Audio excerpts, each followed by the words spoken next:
Hello everyone, I'm Aideen and welcome to Playful Pathways. Today I am answering one of your help me questions. This one comes from Sarah and she writes, "My 10-month-old son is a very happy baby who is content to sit and play with his toys for ages. I'm worried though that I should be interacting with him more. We do swimming, baby groups and going to the park, but I feel like I should be actively playing with him and teaching him new skills when we're at home. I don't know what to do, so I often end up just moving the toys around or playing peekaboo. What can I do to interact or play with him?" Thank you so much for your question, Sarah. It sounds as though you're a bit worried or feeling a bit of pressure, which is very common, a lot of new parents do, to feel that you have to be stimulating or providing experiences for your baby so that they can grow and learn in the best way possible. So why do new parents feel this way? Well, when you're looking at your baby and it seems like all they're doing is just lying there looking around them, maybe they're tasting things, they're probably destroying things, you can think, oh, there's really not that much that's going on, or gee, this is taking a long time. The reality is, though, that first 2 years of life is the most rapid period of brain development that we will experience for the entirety of our lives. We go from not being able to do anything for ourselves to walking and talking, being able to communicate with other people, doing all sorts of physical skills, and of course, laying the foundations for relationships that we'll carry with us for the rest of our lives. To give you a deeper understanding of the best ways to play and interact with your son, I think it's useful for us to have a look at the 6 roots of strong parent-child relationships. When I'm working with families, if there's any difficulties that arrive, I usually find that the origins and the solutions for these can be found in one or a combination of these 6 key areas. We are going to have a look at playfulness and simplifying. So first of all, thinking about playfulness, it sounds as though you were already quite interested and engaged and looking for opportunities to be playful with your son, which is fantastic. So what kinds of things can you be doing during these times when you're being playful together? Well, at this stage, your son is going to be really very much in the sensory stage of his development. So he's going to be interested in touching things and probably tasting things.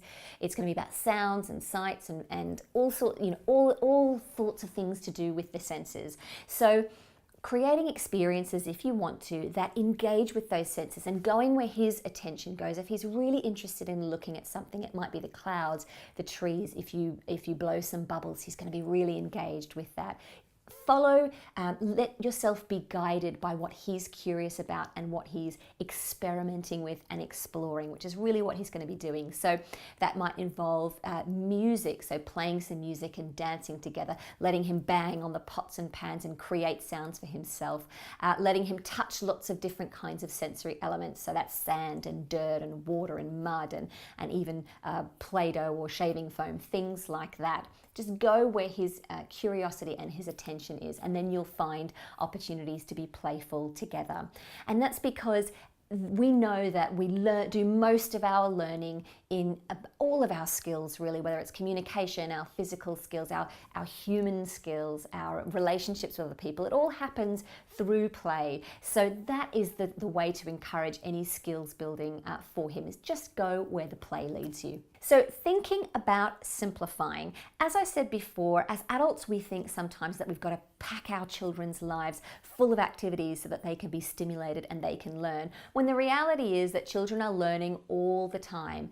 And the fact is that the pace of life for children is a lot slower than it is for adults. They need a lot more time and space around their learning so that they can consolidate skills, so that they can practice things in their own way, so that they can experiment and problem solve and all of those things.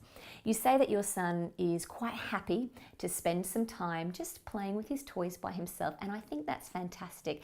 Allowing him to have that time and space is really important. When you see he's really happily engaged with something by himself, he's already showing you, I'm cool, I'm good, I've got enough going on here, I'm being stimulated and engaged enough by this environment. You can just let him be. He will let you know if he needs something from you or if he wants something from you in that moment. So to summarize, it sounds like you're feeling the pressure that a lot of parents do to be stimulating and providing activities and exercises for your son to do.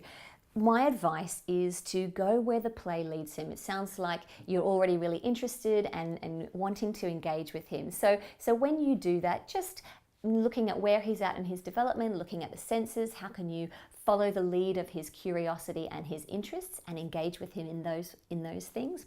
And also acknowledging that there are going to be periods of time when it's really natural, normal, and totally healthy for him to be by himself, going at his own pace in his own way, and trust that he will let you know if he's bored or if he needs you in those moments. You want to have a nice balance between the playfulness together and the time for him to just be by himself.